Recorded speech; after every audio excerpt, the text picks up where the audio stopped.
अस्सलामु अलैकुम वरहमतुल्लाहि वबरकातुह। कई लोग जब बीमार होते हैं तो हस्पतालों के चक्कर लगाते हैं या डॉक्टरों के पीछे जाते हैं। नबी करीम सल्लल्लाहु अलैहि वसल्लम ने एक हदीस में इरशाद फरमाया, जिस हदीस को मुस्नद अहमद ने रिवायत किया है और जिस हदीस को तिबरानी ने रिवायत किया है, आप सल्लल्लाहु अलैहि वसल्लम ने इरशाद फरमाया कि जो शख्स फजर की नमाज के बाद इस दुआ को 3 मरतबा पढ़ता है, अल्लाह तबारक व तआला बड़े बड़े 4 मर्ज़ों से इसको बचाएंगे।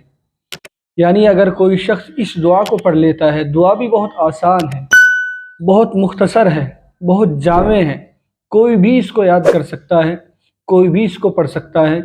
ये नहीं कि कोई पढ़ा लिखा होगा तो वही इस दुआ को पढ़ सकता है, दूसरा कोई अफराद नहीं पढ़ सकता।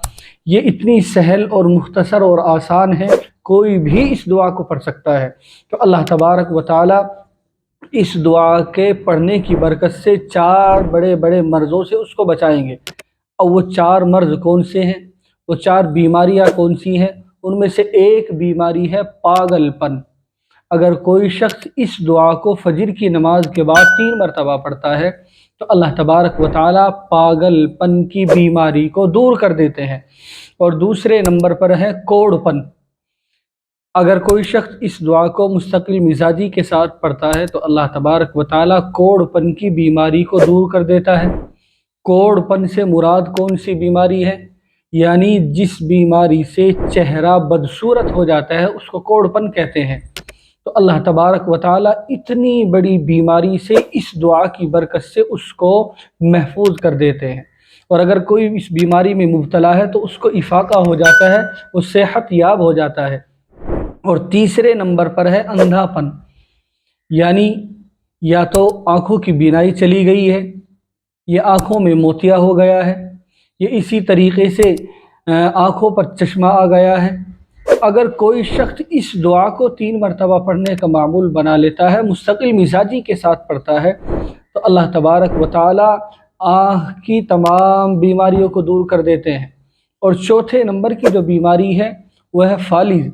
अगर किसी शख्स को फालिज की बीमारी हो जाती है तो अल्लाह तबारक व तआला इस दुआ की बरकत से उसमें इफाका भी होता है, वो सेहत याब भी होता है। और अगर किसी शख्स में ये बीमारियां नहीं हैं और वो इस दुआ को पढ़ने का मामूल बना रखा है उसने, तो अल्लाह तबारक व तआला इन 4 बड़ी बड़ी बीमारियों से उसे बचाए रखते हैं, वो बचा रहता है।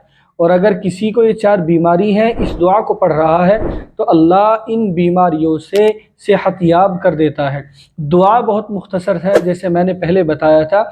दुआ ये है, अगर कोई लिखना चाहे तो लिख भी सकता है, याद करना चाहे तो याद भी कर सकता है, बहुत जामे और मुख्तसर है। सुबहानल्लाहिल अज़ीम व बिहम्दिही ला हौला वला कुव्वता इल्ला बिल्लाह।